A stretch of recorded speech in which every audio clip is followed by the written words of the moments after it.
Welcome to MS&Me, where we discuss day-to-day living with MS, treatments, nutrition, fitness, and coping skills with fellow MSers from around. Before we get started, we would like to state that the information provided on our show is intended for your general knowledge and is not a substitute for professional, medical, nutritional, fitness advice. You should not use this information to diagnose or treat your health problem or disease or start a fitness or nutritional program without consulting with a qualified healthcare provider. Welcome to MS&Me. Our topic tonight is living with the symptoms of MS.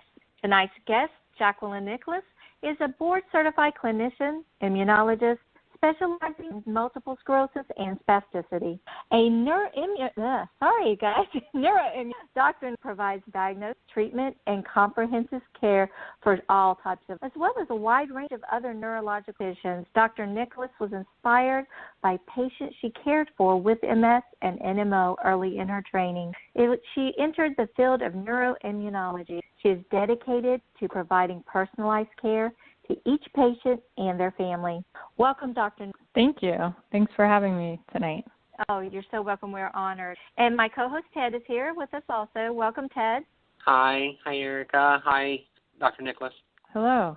Now, Dr. Nicholas, can you share with our listeners your personal connection with the MS community, how you got involved in this practice? Sure. So when I was young, I always knew that I wanted to be a doctor, but I wasn't really sure what I wanted to do. And when I got into medical school, I found that the most interesting folks that I followed around were neurologists. And I remember being fascinated by neurologic disease. I actually had a couple of family members who had some neurologic conditions. And when I went into neurology, I thought that I might end up becoming a stroke doctor or a Parkinson's doctor.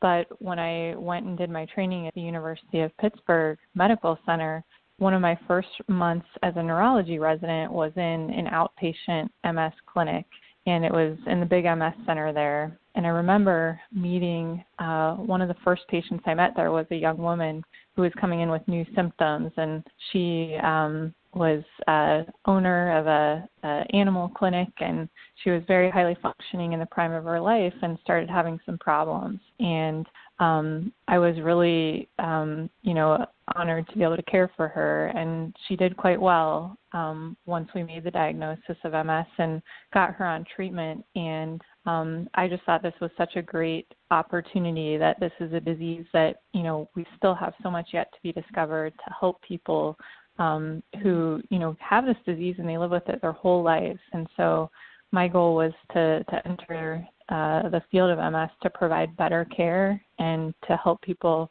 live their lives as full as they possibly could, but also trying to do research to advance the state of care for people with MS. And my goal is eventually that we'll have a cure for this disease.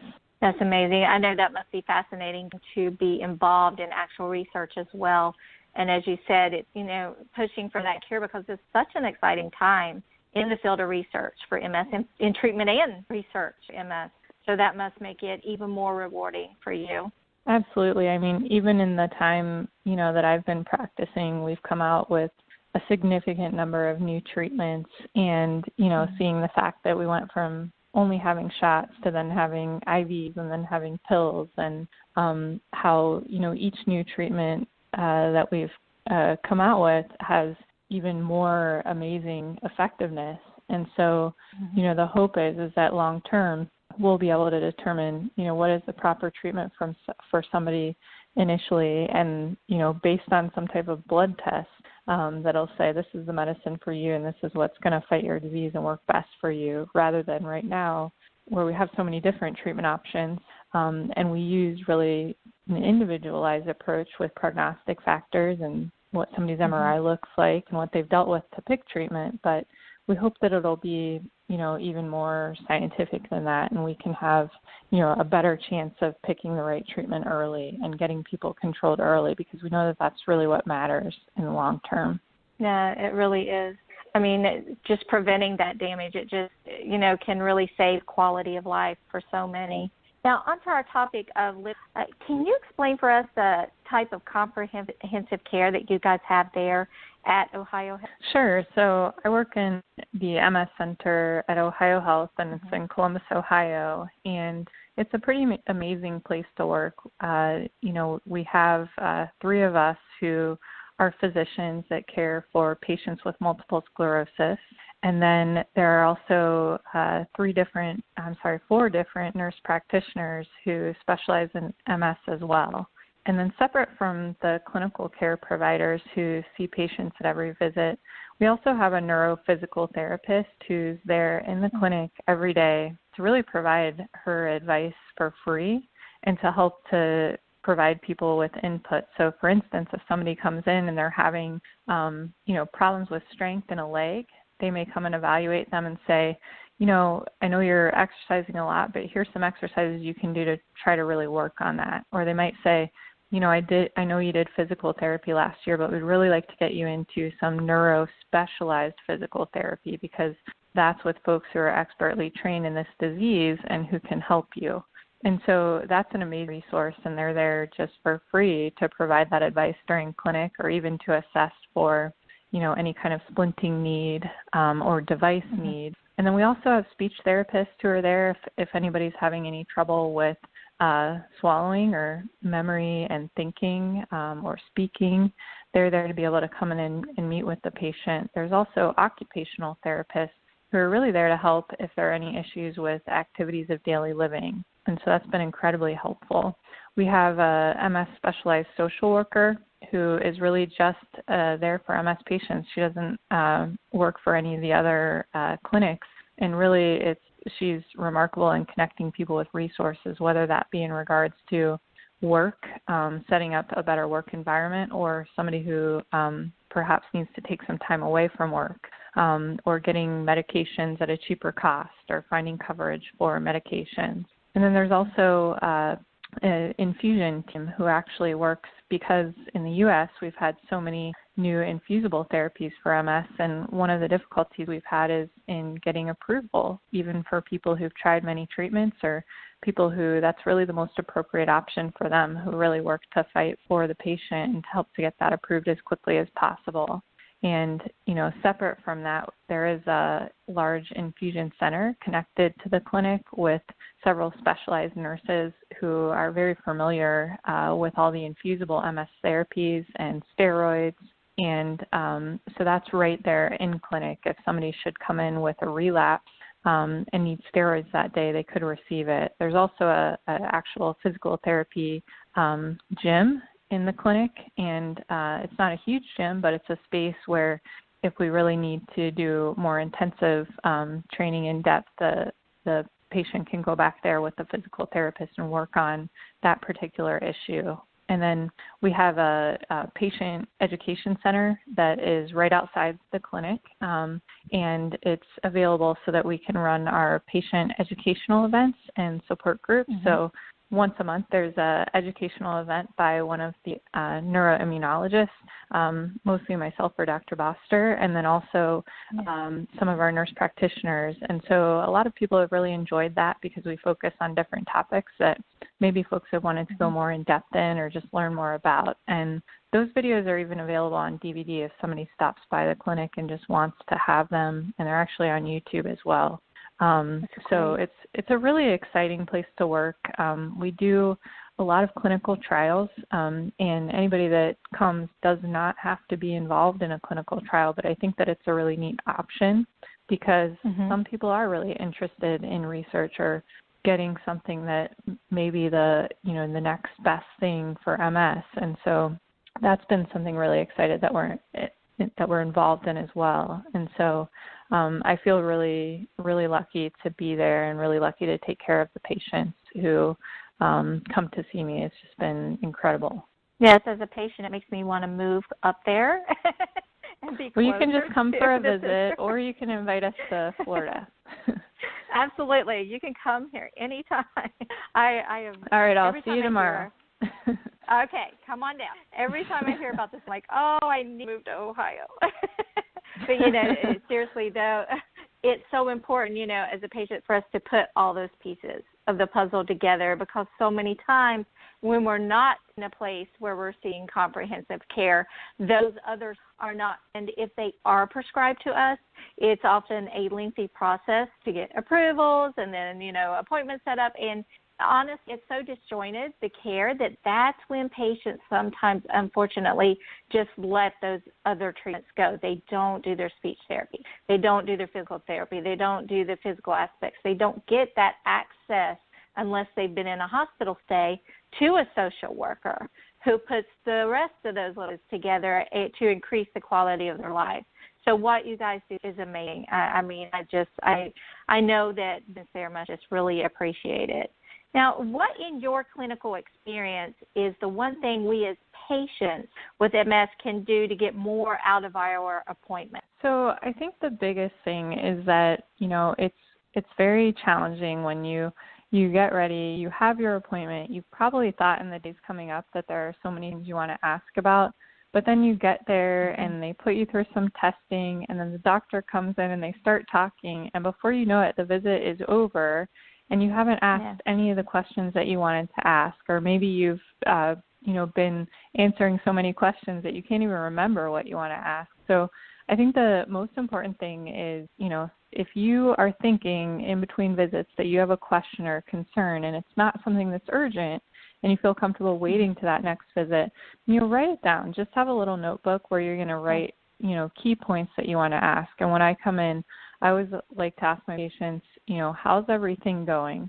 And I have certain things that I need to know and want to get through. But if you tell your doctor when they walk in, I have some really important questions today and I want to make sure that we get through them, then that'll help them to know that you have some things to get started with and they can budget their time. And I always tell my patients, bring in those questions. And if you have, 15, we'll probably get through them all. If you have about 100, we might need to, we might get through half and then need to schedule another appointment to get through half, but we want to answer them. So I think the most important thing is education and just making sure that you have something so you make sure you get those answered.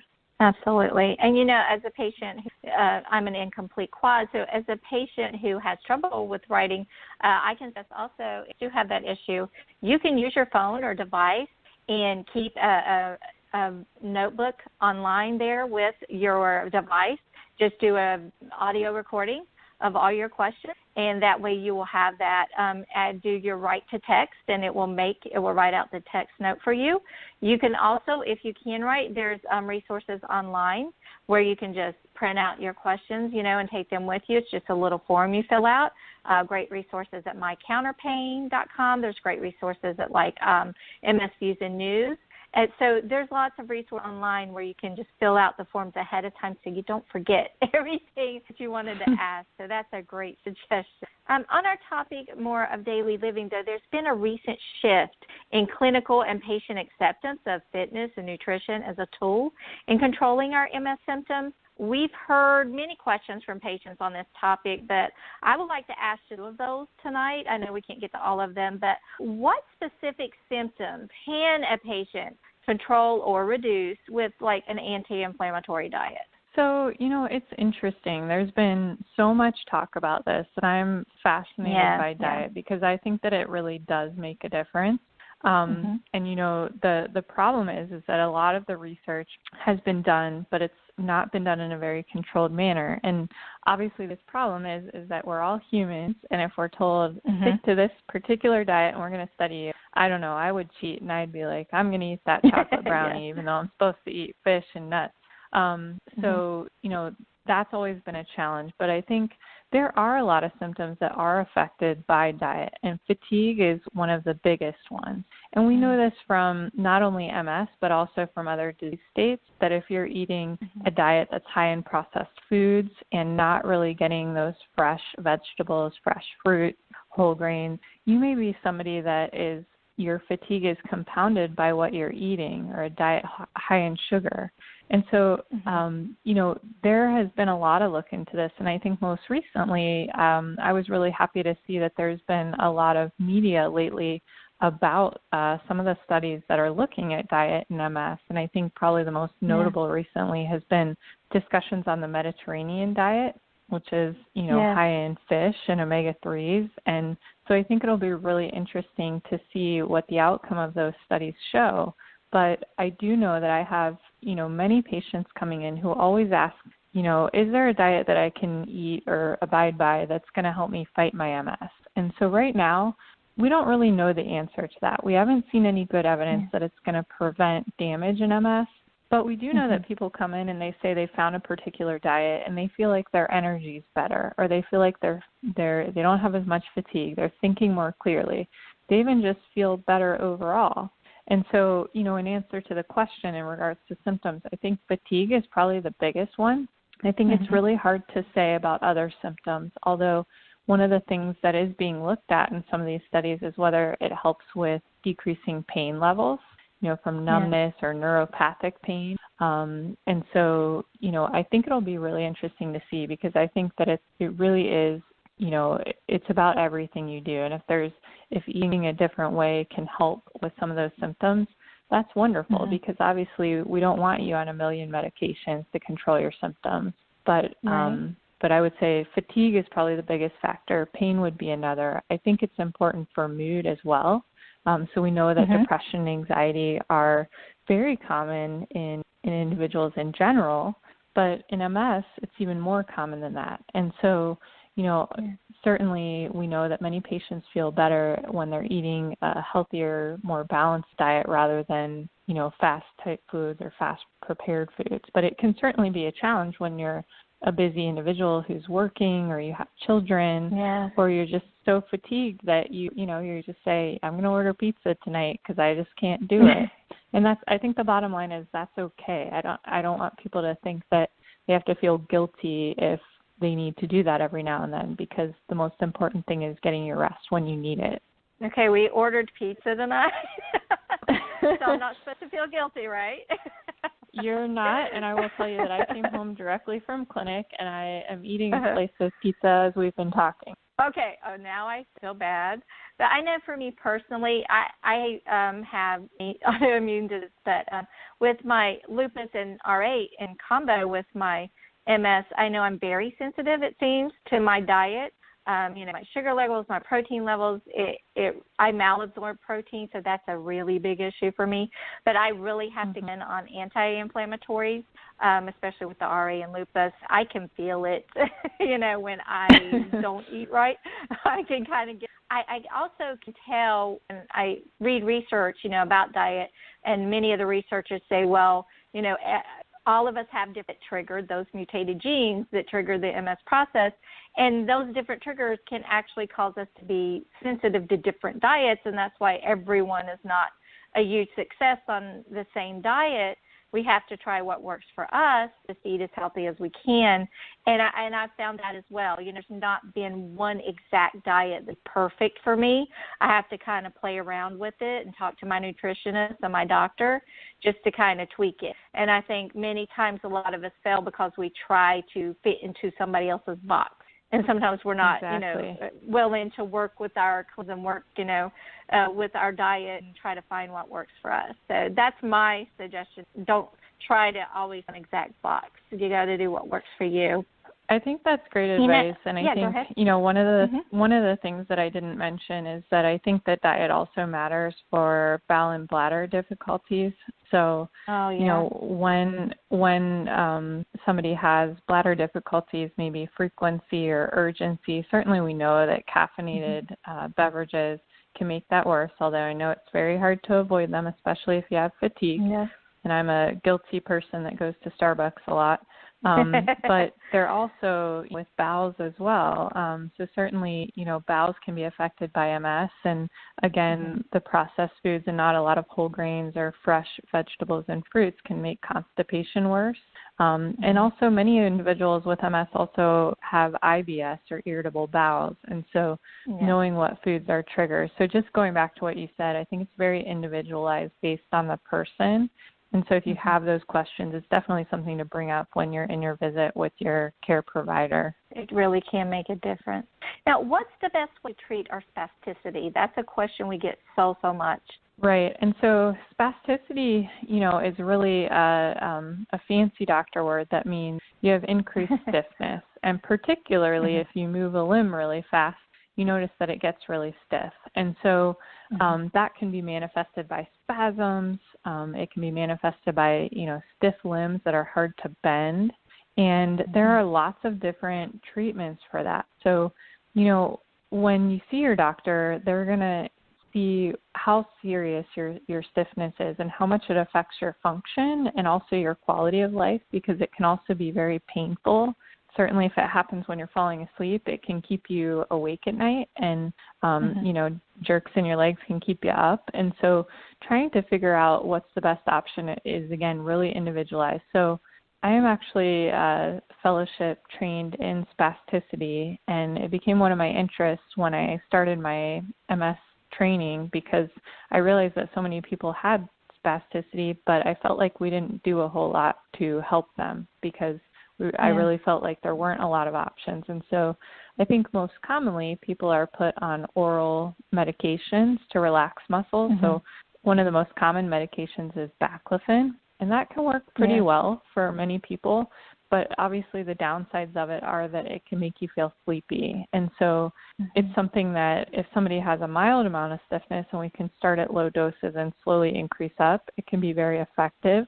But for some people, their stiffness is so severe that the amount of oral Baclofen they would need would actually put them to sleep or make them sleep all day long. And so that's certainly not the goal. We want you to live your life and be awake and do the things that you want to do.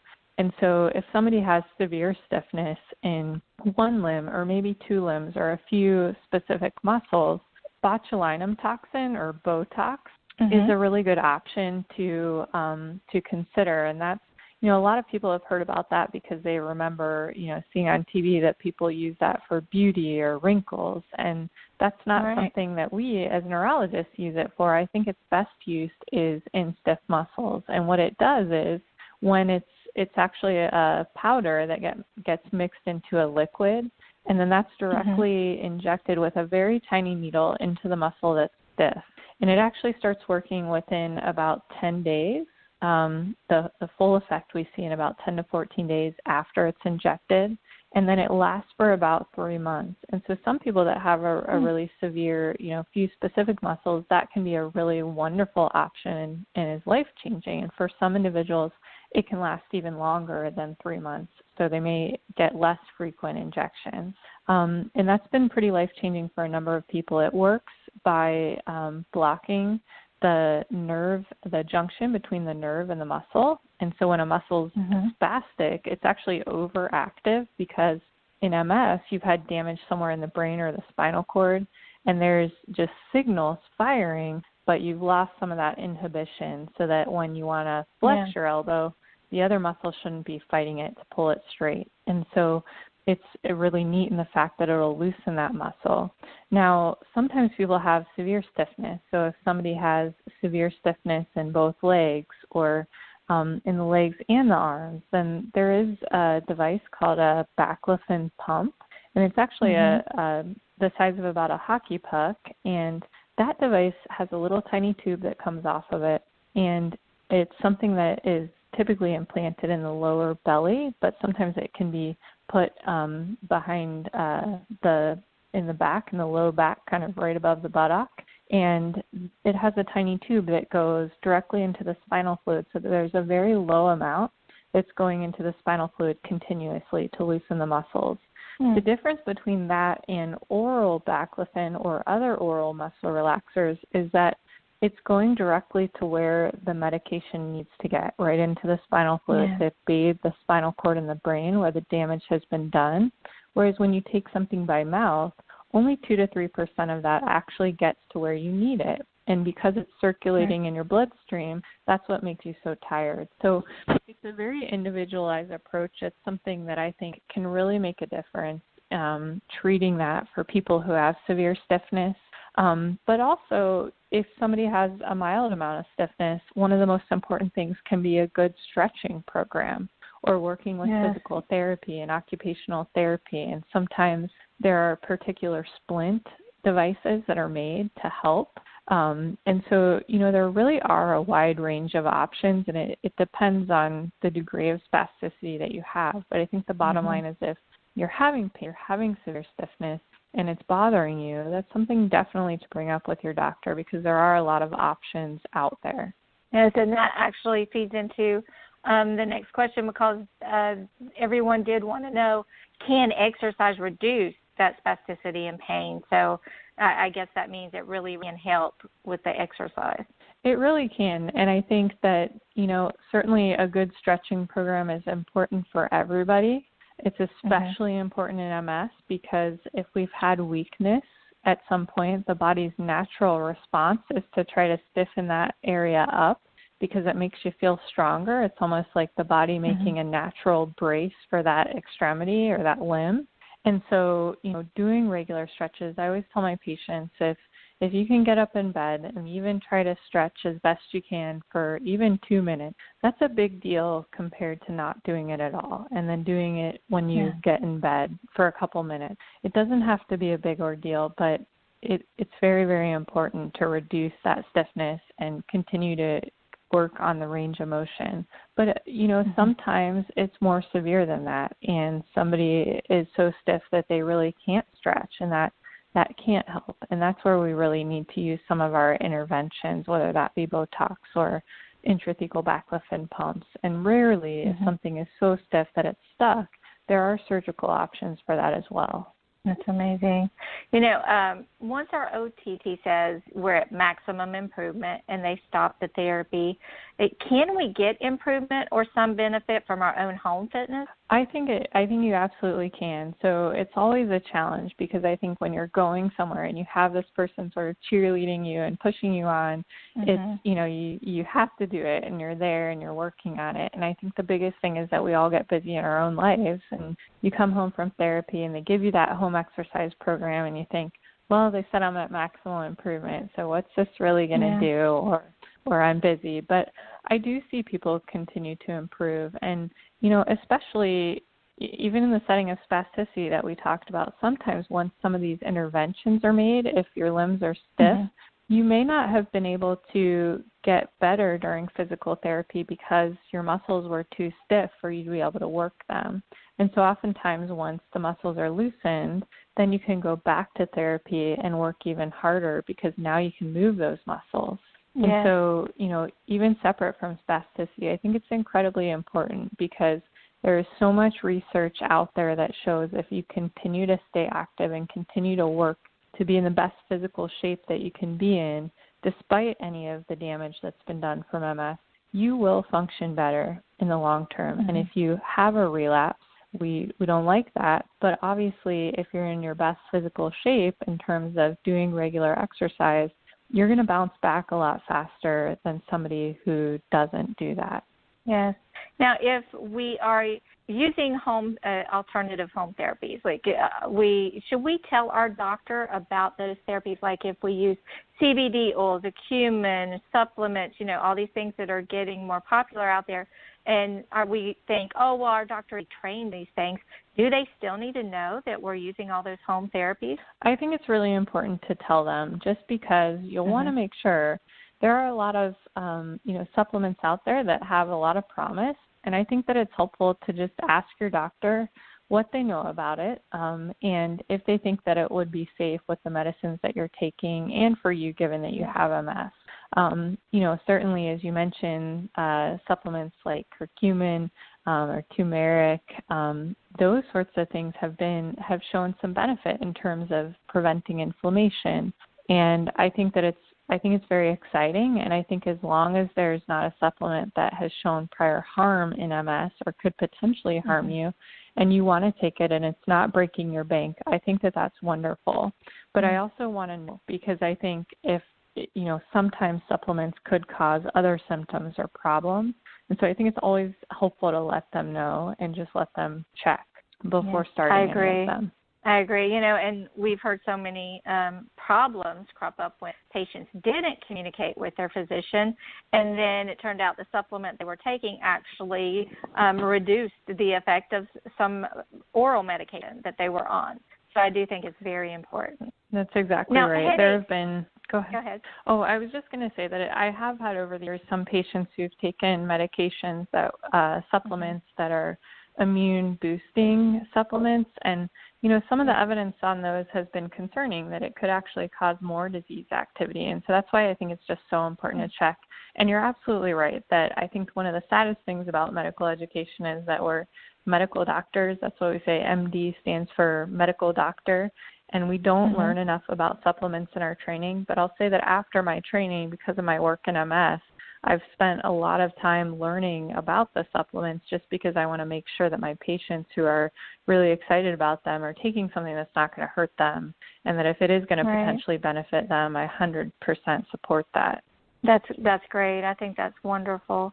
Now, headaches have been a huge topic in our patient forums, specifically migraines. Are there any new treatments out there? Because there are so many patients say, my doctor's tried everything, even Botox, about to give up. Is there any new out there? Yeah, so there are a lot of new treatments out there for migraines. So I think the future is really bright. Certainly we know that migraines are more common in people with MS, but I just want to say that that's not a sign of your MS is being more active. A lot of my patients are always concerned about that when they have more headaches, but certainly migraines can be really disabling. And so one of the new methods in migraine treatment is newer agents that are called calcitonin gene-related peptide inhibitors. And so these are very exciting. And at our last American Academy of Neurology meeting, there was quite a bit of research in recent clinical trials that have shown significant benefit with these agents. And I think the exciting thing is that we really haven't had anything new in migraine for the past 2 decades. So it's something that affects so many people, and yet we didn't have any new tricks. And so these are really targeting where the migraine starts and where the process occurs. And the benefits that we've seen with these treatments are almost like nothing else that we've ever seen before. And some of these are, actually monoclonal antibodies. So we're using monoclonal antibodies to target the immune system in multiple sclerosis, but some of these treatments are actually targeting that receptor. And based on, the knowledge that we have, we don't have any evidence to show that that's causing a problem with the immune system or that that's going to cause a problem in somebody with MS who's already on another monoclonal antibody.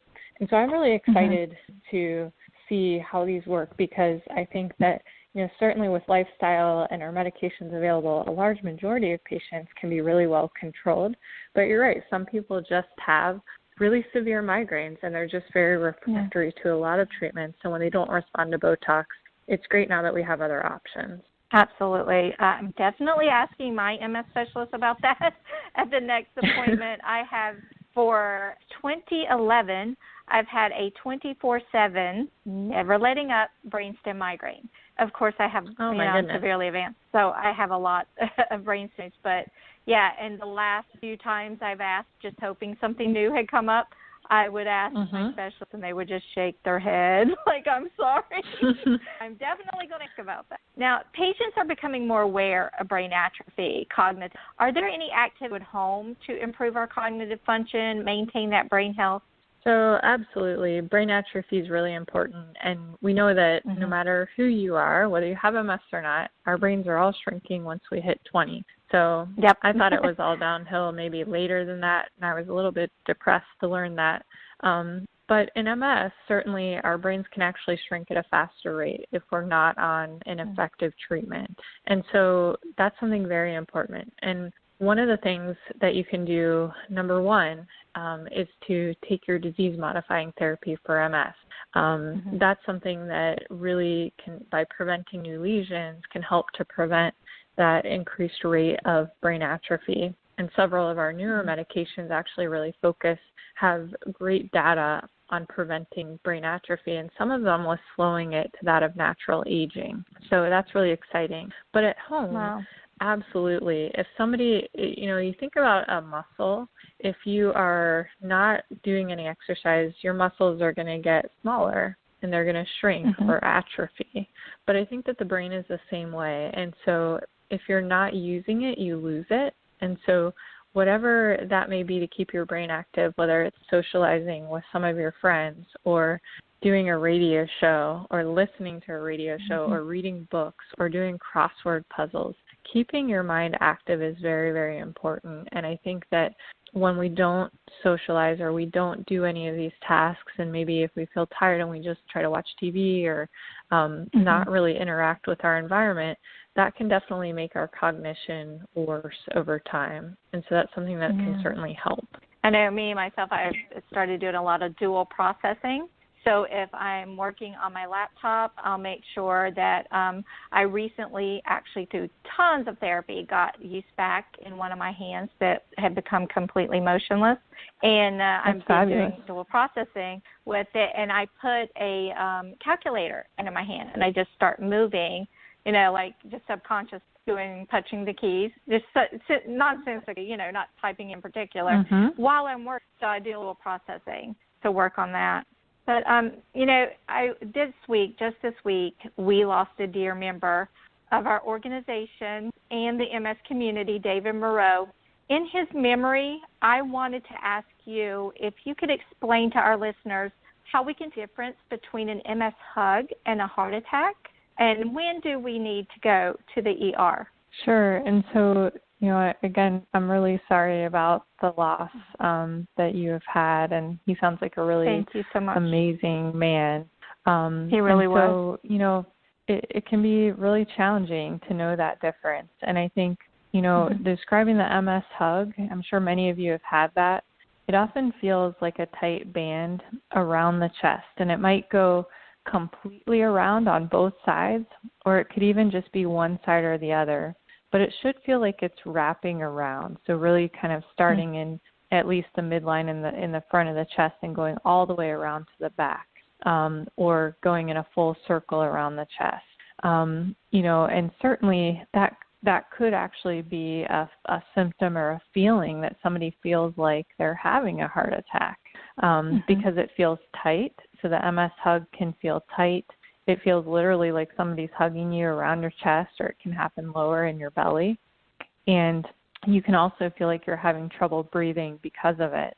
And, in MS, that can happen because of damage in the spinal cord. It could cause a feeling like that. But certainly, if somebody has any history of risk factors for heart disease, like high blood pressure or cholesterol, or, really any other heart problems or diabetes, that's something where if you develop chest pain, typically chest pain related to cardiac chest pain would be, left-sided. It might feel sharp or just really a pain that takes your breath away. It could radiate to your left arm and feel kind of tingly down the arm or a pain down the arm. But one of the challenges for women is that women who have acute chest pain related to a heart disease, that can be really atypical, and sometimes it can just feel like indigestion. And so my advice to you would be that if you have any of these symptoms, that you seek medical attention right away. It's always better to go and be evaluated and find out, it's just an MS hug as opposed to an acute heart attack. And so I think it's really important to pay attention to your body and, immediately get checked out if you're having new symptoms, because we want to make sure that you're okay. And there are things that we can do if we see you early on in the setting of a heart attack versus, some other cause. And I think it's better just to get medical attention right away. Yeah, thank you for explaining that, because I've always told the listeners, better safe than sorry. I've, twice when I've been in the ER for a relapse, I have PPMS active. They have thought I was having a heart attack, and I've had to explain to them, no, it's an MS hug. I can explain to you what the MS hug is, because the ER is familiar. And I actually pulled up a YouTube video as they were trying to tell me they were getting ready to give me nitro. I'm like, no, do your test, because I'm a better, safer, sorry person. So do your test anyway, but don't give me the nitro. Don't give me the nitro, because I'm sure until the test come back, I'm sure it's an MS hug. But, now more than ever, we will take that more seriously. And I would rather have the financial burden of, I went ER when I didn't need to, than the alternative. So I think that's a great reminder for all of us. It's really really the risk I'm willing to go to the ER. Now, transitioning on to women living with MS, many of the ladies have reported their symptoms have been spiking around their monthly cycle. Is there a connection with our hormones and our MS symptoms?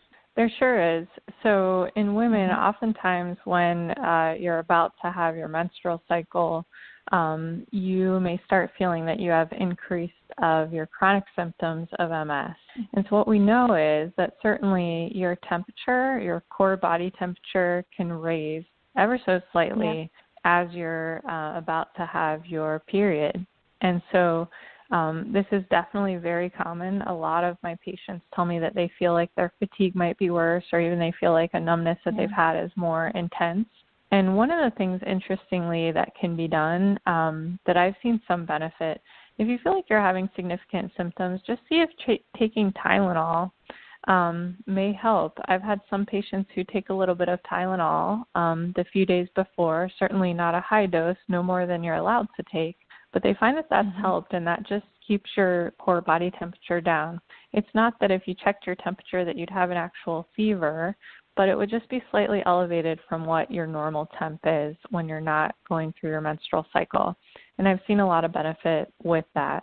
The other thing would be certainly we have cooling devices, and whether just drinking some ice cold water or other beverages, or wearing a cooling neck wrap or something of that sort might help. But I think the good news is that if you notice that before your period, you can kind of take a breath and be calm, because this is about the time of the month I'm about to have my menstrual cycle, and that's why I'm having these symptoms. But it's a very, very common thing in MS. And it's funny, sometimes our partners are aware of that temperature change even when we're not, because we get so used to that ebb and flow. My husband will say around that time, I'm not even paying attention to what time of the month it is, and he's like, oh, my hot tamale. You can just feel it. You can feel it just a little bit warmer. But is there a way to lessen those spikes besides the controlling our temperature? Is hormones involved? Because so many people have been asking this, but I'm not sure there would be actually a way to even control it beyond controlling the temperature spike. So one of the things that we know is that hormones are very closely involved with MS. So I'm going to take a step out to a different topic here. So there were extensive studies done on women with MS in terms of pregnancy. So one of the old advice that women many years ago with MS used to receive from their doctors was to not have children, because they said if you had children, your MS would get worse. And that actually couldn't have been further from the truth, but that's what they thought. And so there was a famous French MS specialist who was an epidemiologist named Confavreau, who's fairly recently passed away. And he did these amazing studies in multiple sclerosis in women who became pregnant. And it was called the PRIM study. And what he looked at was what happens in women during pregnancy and after pregnancy. And was this a risk for worse disease activity? And the reason I bring this up with your question is because we certainly have a lot of fluctuation in our hormones, our estrogen and progesterone, during pre-pregnancy to pregnancy to postpartum. And so one of the things that we know, if we look at children before puberty, the incidence of MS is equal between girls and boys. So only 5% of MS occurs in childhood, but pre-puberty, when our hormones are pretty much the same, we don't have an increased risk of MS in women as we do later on. So it's men and boys and girls are equal. Then once individuals hit puberty and women have higher levels of estrogen and progesterone, we see that they start to have, we see the difference where it's about 3-to-1 in terms of women to men being diagnosed with MS. Then when women become pregnant, those levels become very elevated, and that appears to be protective. So actually, when a woman gets pregnant, she has some inherent protection just from the elevation of those hormones. And with each successive trimester, as you go to first to second to third, is even more protective. And so a lot of us have said if women could just always be pregnant and have MS, they would do really well. But obviously you don't want to take care of 1 million children, and that might be a lot. So the really big risk period is postpartum. And the reason for that is there's a very big drop in estrogen and progesterone. And when that drop occurs, it actually increases the risk of a relapse. So a woman is even more likely to have an attack in that first 3 months after she delivers, because those hormone levels drop very significantly. And then, interestingly, there's been a big controversy on breastfeeding. So if a woman chooses to breastfeed her children, that's wonderful, and we certainly support that. There are benefits to both the mother and the child. There have been studies that were pretty conflicting as to whether breastfeeding was safe or whether it was something that was protective in MS.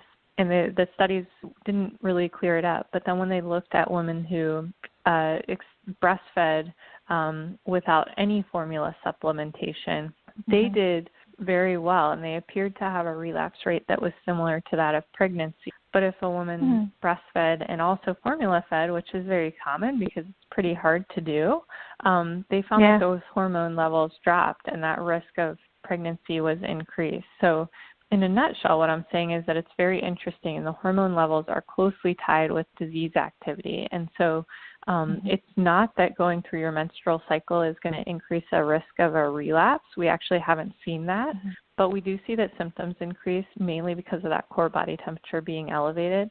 But I think that it's really helpful to know what I just said, because if you're a woman who is hoping to have children someday, that's really helpful to know that it's actually protective. And there have been small studies that have compared women who had children before they were diagnosed with MS, women who had children after they were diagnosed with MS, and women who never had children.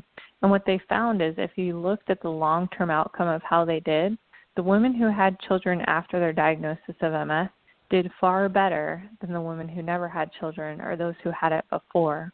And we think that's because there is such a great protective effect of that elevation of estrogen and progesterone. Yeah, that's definitely interesting, because I know a lot of people really are worried once they do get diagnosed and they haven't had children. We've had that question so many times. Does that mean I can never have children? And they're just heartbroken at the thought of children. So that definitely gives them some comfort. Now, another topic for some of our listeners is sex drive, sexual dysfunction with MS. But when we receive questions from the men about MS, lack of sex drive, we're able to find data to share with them. But the same for a lack of sex drive for women, especially if they have numbness, fatigue, pain, body image issues to their physical changes. Unfortunately, when we're asked by them why their sex drive might spike with MS, we find very little. We can't answer it. So is there a reason that women might see that spike in their sex drive with MS? So you mean an increase in sex drive? And actually, yeah, we get that a lot. We hear, of course, we hear the other side, and it's common to hear the other side and information to give them about the other side of it, numbness, impotence, all these things, decreased sex drive. However, when they ask us about, well, my sex drive is just clicking all the time, and I even have spasms in a clitoral area, all this stuff happening to them, they can't find as to why their sex drive actually increased. Sure. So I would say that's definitely a less common thing that I hear in MS, but it's very interesting because I have had patients who have described that to me before. Okay. And so, it's something that I think definitely can happen, and we know that the brain is very commonly involved or is very closely tied to those very primitive drives. There is a reward center within the brain that is tied to pleasure, and it's actually an area deep within the brain stem. And so I could imagine that possibly a lesion of that area could potentially cause somebody to have an increase in desire for pleasurable activities. And sometimes people just have that at baseline, and that's just who they are and how they feel, and they're very comfortable with their sexuality. I think that as long as it's something that's healthy and they can control, and it's not actually creating problems in their relationship where they're hypersexual or actually having problems restraining themselves, that it's, it's a healthy thing. And, I think that they can just enjoy that and just enjoy it. Embrace that. Yeah, just enjoy it. But if it's something that's getting in the way where maybe your partner is saying, hey, we can't do this every 5 minutes, then we got to live our life. Right. That's something that definitely should be evaluated and see if there's something else going on that's causing that problem, that's interfering with daily life. That's interesting. I didn't think about that area being a lesion in there causing that, but yeah, that makes sense now. Are there any physical reasons a woman should not have children, though, after being diagnosed? Because as you said before, the studies have shown it can be very beneficial. Is there any reason with your MS that you shouldn't have children? So I think the main thing is this. So we know from those studies that I mentioned from the PRIM study that the year prior to pregnancy, in terms of how many relapses an individual had, really helps to predict the risk of relapse postpartum. And so that's our biggest concern. And really what we've seen from research, I know we talk about the fact that it's increased in that fourth trimester, which, you know, for you women out there, unfortunately you thought there were only 3, but there's really 4. So that 3 months after you deliver, that's the high risk period. But what we found from that study, from the PRIM study, it showed that if your MS was controlled and you were stable from a year prior to getting pregnant, you did really well, and you were far less likely to have problems during pregnancy and in that fourth trimester postpartum. And so one of the things that I would say would be a time when I might not recommend that somebody attempt to get pregnant would be if they're coming in newly diagnosed or they're having a lot of relapses or a lot of activity on their MRI. I would advise that we get them on treatment and get things under control before we try to attempt, because one of the most challenging things is that, you know, as women and couples, you know, you obviously realize that sometimes even if you want to get pregnant in a couple months, things don't always happen as planned. And if you're off your medication and it's taking a while, which even couples that don't have any problems with fertility, it could take up to a year, that can add significant stress and also put someone at risk of relapses, particularly if they're off a medicine for their MS. And so that would be an instance where I would really advise somebody, if they had time, that, hey, I think the best interest for you to keep you functioning well and doing well would be to get you controlled on a disease-modifying therapy.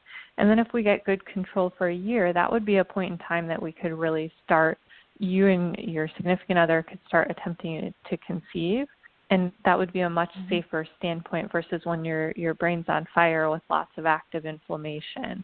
And so, you know, really the goal is that you do well, and we want you to have children because that's a wonderful thing. And with MS, you should absolutely be able to do all the things that you've always dreamed of doing.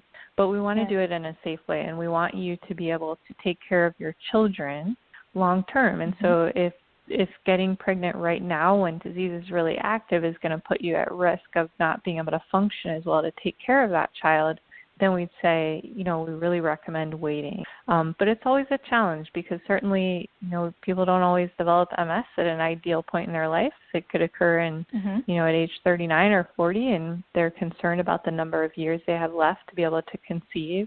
And so it's definitely an individualized discussion. But I think in general, you know, for every patient with MS, I've discussed that with them and talked about their disease course and talked about absolutely, I think you should absolutely try to have a child if that's something that you wish for. But we need to make sure it's the right time and that we do it in a safe way. And there are some medications for MS that we can use off-label that have been shown to be fairly safe even during attempts at conception and pregnancy and breastfeeding. And so that's also a specialized discussion for the patient as well. It's just so great to have those options and to know that that is still a possibility. And when you hear that, when especially you don't have to start thinking, oh, well, then I can't do this, I can't do that. You know, at least we know that there are options to live out our dreams and goals for our lives. Now, how concerned should women be about the cancer warning that we've seen for Ocrevus? Yeah, so I think that's a really good topic, and that's something that I think we talk about daily with our patients coming into the clinic.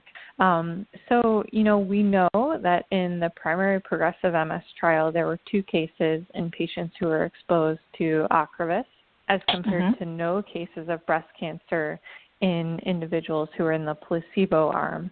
And then when we look at the relapsing remitting MS trial, we saw that there were 4 cases in the Ocrevus arm with relapsing remitting MS, and there were no cases in the interferon arm. And so, you know, we look at the fact that there in the, at least in the relapsing remitting MS trial, there were about 790-some patients that were exposed to Ocrevus, and there were about 700-some who were on interferon. And I'm a child of statistics because I did extra training in that. And so it's really important to look at the statistical analysis. And what we see is that that is not actually an actual risk when we look at the statistics. So we see that it's actually not an increased risk, and the FDA also in the United States evaluated that and said that it's not a risk. But I think it's important to talk about, because I never want somebody to go on a drug and feel like they're surprised if they read something online or on the internet. But I think it's important to say that just because something happens in a clinical trial doesn't always mean that it's related to the drug. One of the things that I can say is that the women who unfortunately developed breast cancer in the study were actually women who had a significant family history of breast cancer, and they actually had different types of breast cancer. So typically, if you think that a medication causes a certain type of cancer or a certain disease, it's typically in one type, and this was not. It was very different types of breast cancer. And so it wasn't one strict line of similarity between these individuals. And then also, we also have to realize that 1 in 8 women will develop breast cancer in her lifetime. And so when you have individuals with MS, which is a large, majority is women, and the majority in the clinical trial was women, that is going to increase the risk. And so I was actually surprised to see that there weren't any women in the placebo arm in the primary progressive MS trial or in the interferon arm in the relapsing remitting MS. But when we look at age-matched controls, or if we looked at a population of women who were age-matched who did not have MS, that rate of breast cancer appears to be the same by chance. And so right now I think it's really important that I let all of my patients know about this, but it is not listed as an increased risk. And I think one of the things that gives me additional comfort on that is that Rituximab, which is another medication that has the same exact mechanism, other than the fact that it is made from a mouse molecule as compared to a molecule that looks like human molecule. This older medicine, Rituximab, has been around for a very long time, and I've used this for a very long time in people with MS. And the problem why we can't get Rituximab is because a lot of the insurance companies in the United States won't pay for it because they say it's not FDA approved for MS, even though we did studies that showed its benefit.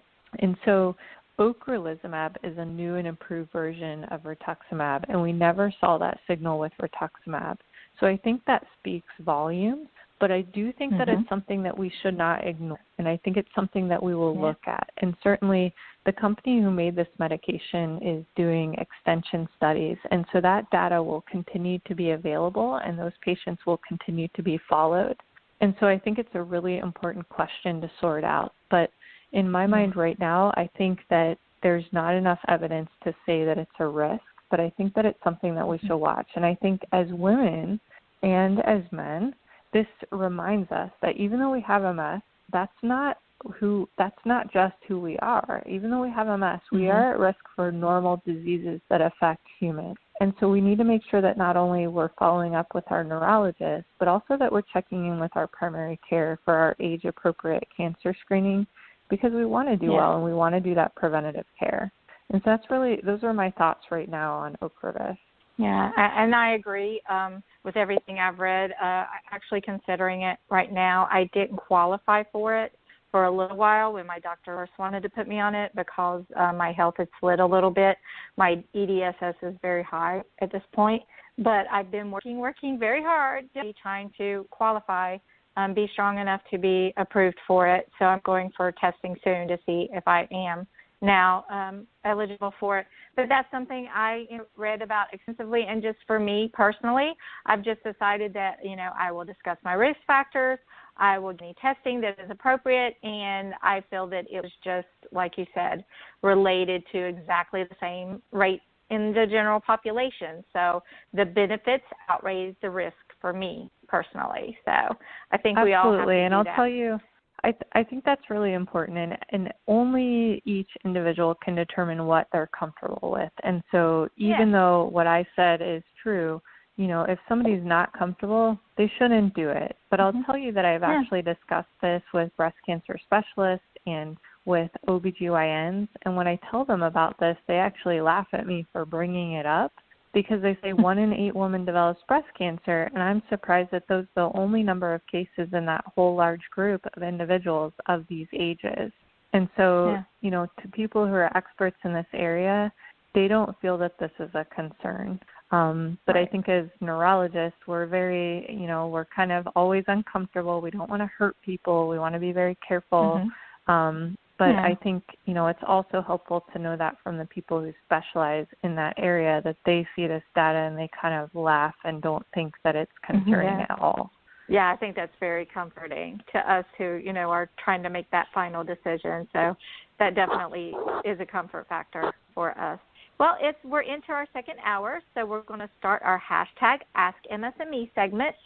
In our second hour, what we do is we send out information to you guys all week and let you know that you can ask questions for our upcoming show by using hashtag Ask MS&Me on social media.